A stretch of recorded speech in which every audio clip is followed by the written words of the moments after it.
My guest tonight was hunkered down long before the government ordered him to be. He loves pot and pottery. Please say hello to Seth Rogen. Seth, thank you for checking in. Yeah, man, no problem. How have you been? I'm doing okay. Just cooped up at home like everyone else. How you holding up? A little stir crazy, but I'm doing pretty well, thank you. It's, with the kids here and, macaroni and cheese, lots of, ramen, things like that. what? Sorry, I didn't, what? I do have enough toilet paper. Worst comes to worst, I have a box of McLovin t-shirts in my garage from 2007, so can use those.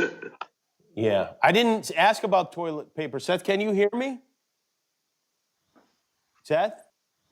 Yo, hey, how's it going? Hey. What's up? Were you playing a pre-recorded video of yourself? Yeah, I've been doing a lot of Zoom calls and stuff lately, and I realize I don't actually have to be there for a lot of them. It's amazing what you can do with pre-recording these days. I've been very productive. People are falling for this?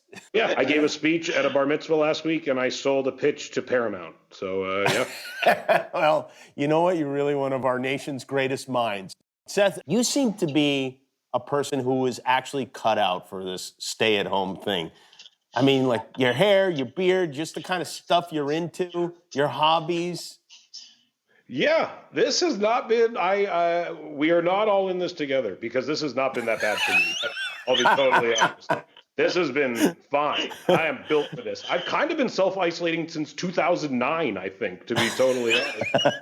I follow you on social media, and I noticed that you do a lot of pottery. Is it all pottery, ceramics as well? Yes or no? Yes, I do pottery, ceramics. Yeah, I've been doing a ton of that. I've smoked a truly ungodly amount of weed in the time that I've been quarantined.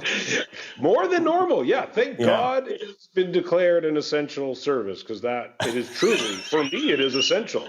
I never feel like I willed any law into existence more than that one. Like that, they tapped it. I would describe it as essential. So it's perfect. Do you do that while you're making pottery, while you're working on the wheel? Do you have a wheel, I assume? I have two wheels. I actually have three. So many of our friends wanted to do pottery. We got a literal third wheel, me and my wife, to allow our friends to do pottery with us. But yeah, we have wheels. We have a kiln. We found a place that will deliver clay during this time of quarantine. So yeah, I started making soap dispensers because I think that is apropos in this era we are in right now. I like that. Thanks. I've made a lot of.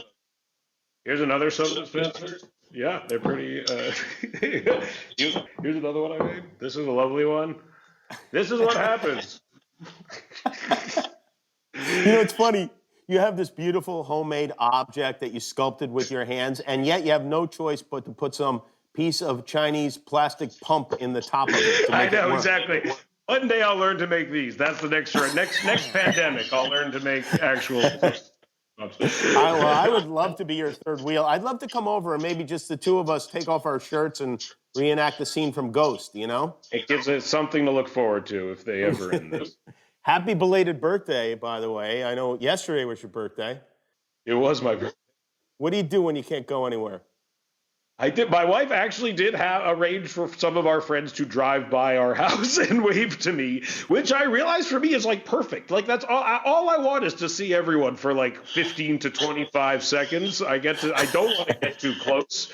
I'm more than happy to just go out, wave to my friends, speak to them for 15 seconds, and then everyone can go on their merry way. It's truly, again, I'm really built for this. The fact that I have no kids is making this truly not that bad. Oh, yeah. This is something that gets a lot of discussion in our house, how jealous we are of these people who are able to do whatever they want. If I'm I will be lying alone on my deathbed, having not talked to anyone for 15 years, and I'll be like, it was worth it for that coronavirus. Me and my wife had a lovely time. How are your parents doing? They're good. They're in Canada, which is a slightly better functioning country at the moment, I think. That's their slogan, I think, actually. A slightly better functioning country. Slightly better functioning country. Are they taking it seriously? Are they locked up? Are they staying active? What are they up to? No, they're taking it serious, thank God. I think the NBA being canceled was the thing that really drove it home to my dad. For If me that too. hadn't happened, he For really would me not too. have accepted. That was the thing where he was like, okay, this is real. But my mom has started doing Zoom yoga classes for she's a yoga instructor and she does yoga classes to Oh, she is holding them. She's not just a part of them. She's she actually conducts them. running them. She is the instructor in the Zoom yoga class. Yeah. Do you ever do that? Do you do Zoom yoga with your mom? I have attended a few Zoom yoga classes with my mom, but I think when it's your mom, like the sound of one's own mother's voice is the least relaxing thing in the entire world. And I think when you're trying to do yoga, there is no thing that is less calming and centering than your mother tells you to do it. That makes sense. It's not that fun. All right. We're going to take a break. Seth Rogen's got a lot going on. We're going to check in and find out more about Seth's life in incarceration when we come back. Seth keeps very busy, especially during this time of quarantine. Last month, you were watching the movie Cats on, what was it, pay-per-view? Where were you watching this? It was on iTunes, I believe. Yep. Okay. And you decided to live tweet along with it. I did. I just found myself doing it. It wasn't a conscious decision. It was one of those things where I looked back and I was like, I've been doing this for an hour now. It was a very big hit. People seem to enjoy it very much. Well, it seemed like a lot of people have been harboring the feeling. I'd never seen Cats, the Broadway musical. I knew nothing about Cats.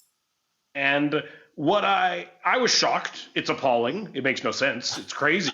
And what and as a filmmaker, I guess your instinct is to be like, this is a poorly made movie, which it might be. But I do think that it's based on nonsense. The play is nonsense.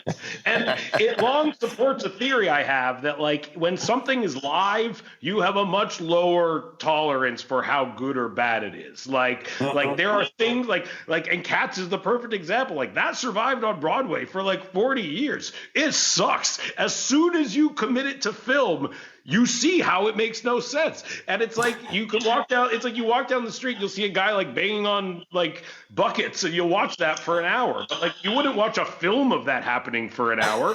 Like, in person, it's cool. But as soon as it's been committed to some sort of film, it has to be much better. And Cats did not seem to understand that at the time that they made the thing. They thought like, oh, people go watch this live, it must be entertaining. That's not true. Just because you watch something live.